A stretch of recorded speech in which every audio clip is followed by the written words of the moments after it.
Assalamualaikum warahmatullahi wabarakatuh. Perkenalkan, kami dari kelompok KKM 38 yang beranggotakan Amalia, Deana, Dion, Kelby, Leli, Miftah, Sekar, Fitri, dan Widi.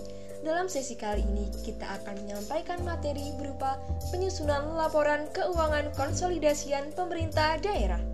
Selamat menyaksikan.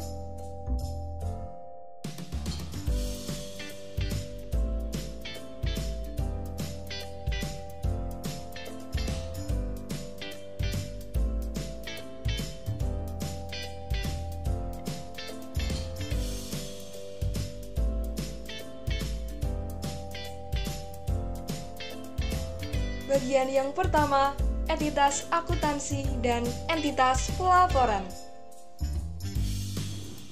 Entitas pelaporan berada di level pemerintah daerah atau kepala daerah yang memiliki tugas untuk mengkonsolidasikan laporan keuangan dari seluruh entitas akuntansi dan dilaksanakan oleh PPKD.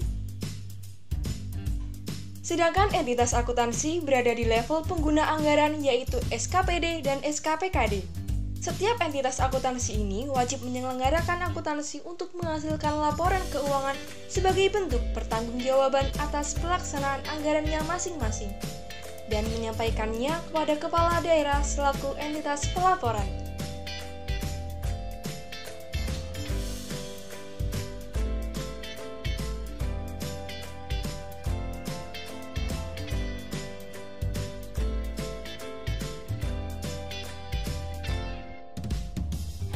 Laporan keuangan konsolidasian merupakan laporan keuangan yang berasal dari gabungan seluruh laporan keuangan entitas pelaporan atau entitas akuntansi sehingga tersaji sebagai satu entitas tunggal.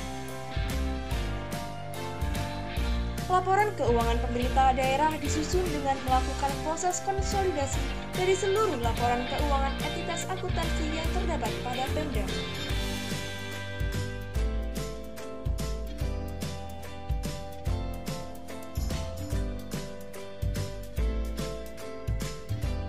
Laporan keuangan dari seluruh entitas akuntansi selanjutnya digabungkan atau dikonsolidasikan sehingga menjadi laporan keuangan pemerintah daerah atau LKPD atau yang sering disebut sebagai laporan keuangan konsolidasian. Berikutnya, proses penyusunan laporan keuangan konsolidasian. Proses penyusunan laporan keuangan konsolidasian pada dasarnya hanya menjumlahkan akun-akun yang sifatnya sama dalam laporan keuangan dari seluruh SKPD ditambah dengan akun-akun yang ada dalam laporan keuangan PPKD. Khusus untuk penggabungan neraca, ada akun yang harus dieliminasi nih, yaitu akun Reskipokral, RK PPKD, dan RK SKPD.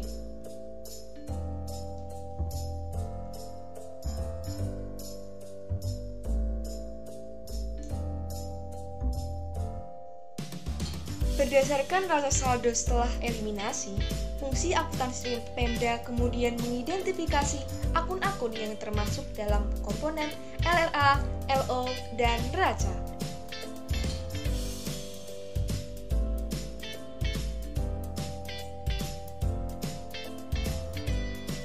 Ilustrasi akan disajikan dengan sistematika sebagai berikut.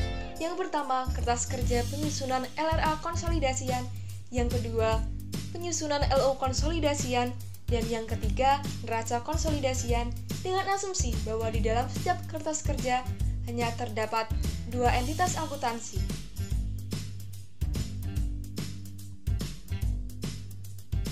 Yang pertama, ada ilustrasi kertas kerja penyusunan LRA konsolidasian. Berikut merupakan contoh kertas kerja pemerintah Kabupaten Makmur Jaya. Jika kita lihat di sana terdapat PPKD dan SKPD yang disandingkan. Terdapat akun pendapatan, kemudian ada belanja. Selanjutnya, jika kita lihat di sana ada surplus dan juga defisit, yang itu berarti untung atau rugi. Kemudian terdapat juga penerimaan pembiayaan maupun pengeluaran pembiayaan.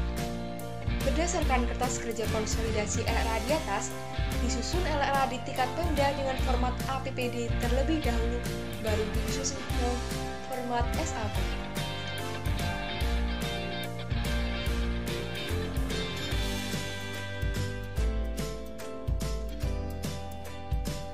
Berikutnya merupakan disajikan LRA format APBD. Masih tetap menggunakan pemerintah Kabupaten Makmur Jaya ya teman-teman. Jadi di sana masih terdapat akun pendapatan yang pada dasarnya jika dibandingkan dengan yang format SAP yang akan disajikan kemudian itu, kalau di format APBD itu terdapat pendapatan dana perimbangan, kalau di SAP terdapat pendapatan transfer. Kemudian dalam format APBD belanjanya dipecah menjadi belanja langsung dan belanja tidak langsung.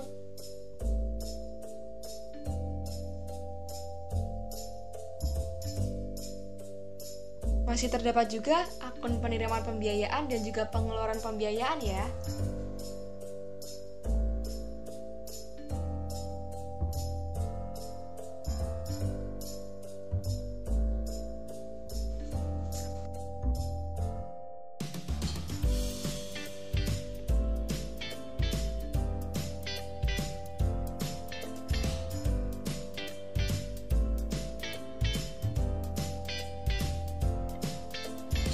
Oke, lanjut. LRA format SAP atau singkatan dari Standar Akuntansi Pemerintah. Di sana terdapat akun pendapatan yang di bawahnya ada pendapatan asli daerah,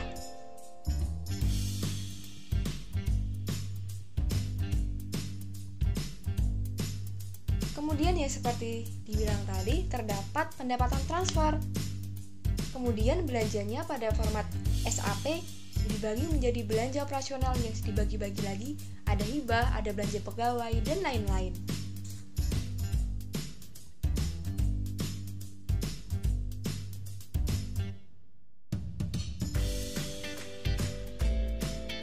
Next, ilustrasi kertas kerja penyusunan laporan operasional.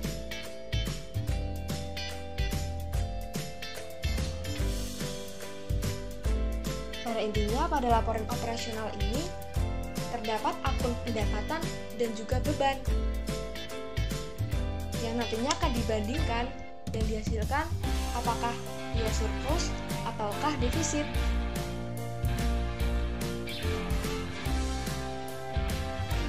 Berdasarkan kertas kerja penyusunan LO konsolidasi yang di atas, selanjutnya disusun LO di tingkat Pemda dengan format SAP.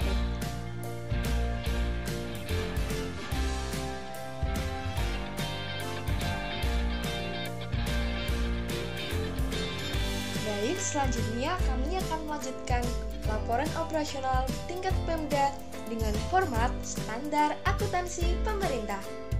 Berikut nih ilustrasinya.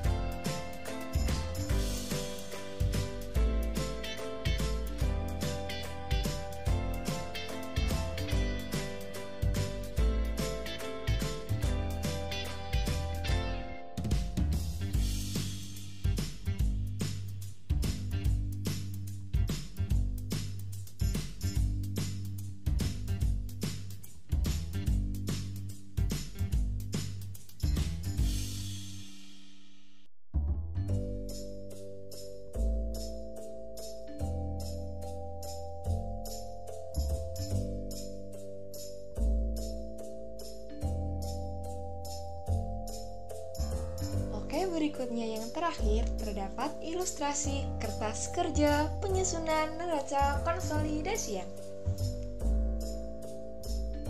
Masih menggunakan pemerintah Kabupaten Makmur Jaya ya guys. Oke, terdapat akun aset, kemudian ada juga kewajiban dan juga ekuitas.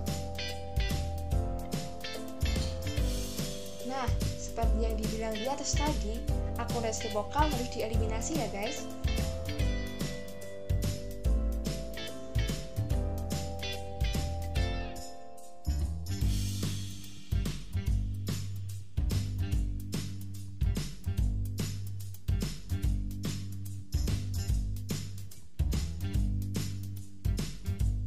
Berdasarkan kertas kerja penyusunan neraca konsolidasian di atas, selanjutnya akan disusun laporan perubahan ekuitas dan neraca dengan format SAP.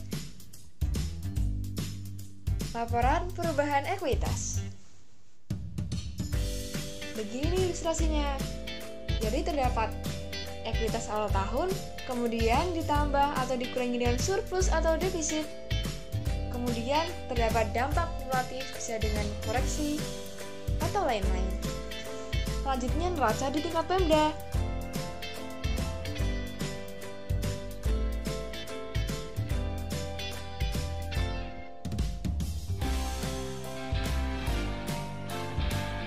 Nah, berikut ilustrasinya. Terdapat aset, yaitu ada aset lancar, kemudian investasi jangka pendek, ada juga piutang. Nah, ada aset yang lancar yang dibagi menjadi investasi jangka panjang, ada aset tetap, dana cadangan, dan aset lainnya.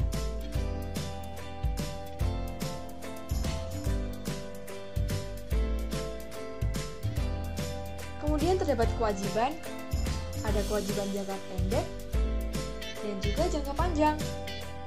Kemudian yang terakhir terdapat ekuitas. Jadi jika dijumlahkan, aset itu sama dengan kewajiban ditambah dengan ekuitas. Ayo semangat yuk, dikit lagi nih. Lanjut ke bagian C, terdapat laporan arus kas.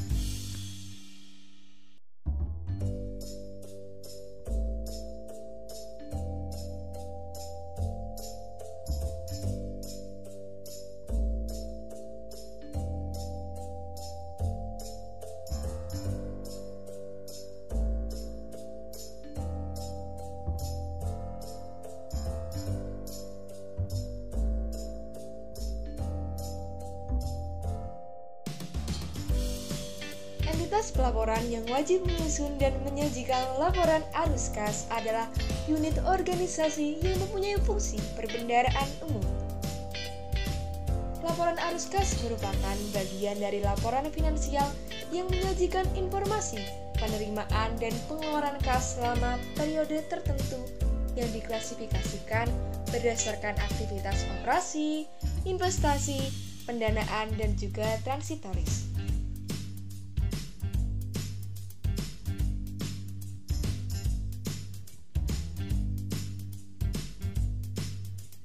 Laporan arus kas terdiri dari yang pertama, ada aktivitas operasi, merupakan aktivitas penerimaan dan pengeluaran kas yang ditujukan untuk kegiatan operasional pemerintah selama satu periode. Yang kedua, ada aktivitas investasi, merupakan aktivitas yang ditujukan untuk perolehan dan pelepasan aset tetap serta investasi lain yang tidak termasuk dalam setara kas. Yang ketiga, ada aktivitas pendanaan, merupakan aktivitas yang terkait dengan pemberian piutang jangka panjang atau pelunasan utang jangka panjang.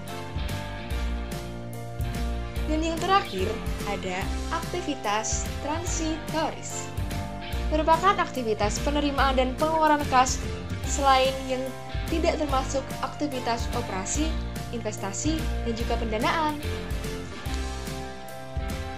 Topik berikutnya, apa sih perbedaan LAK berbasis CTA dan juga basis akrual? Kira-kira apa ya?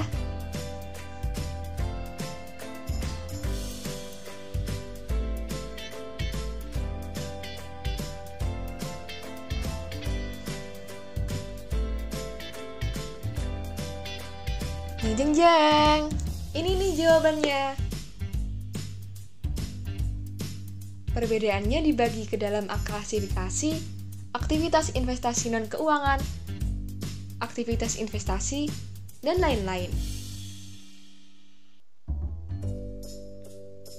Kemudian topik bahasan terakhir mengenai contoh laporan arus kas. Ini nih guys. terdapat aktivitas arus kas operasi, kemudian ada event investasi, ada pendanaan, dan juga transitoris.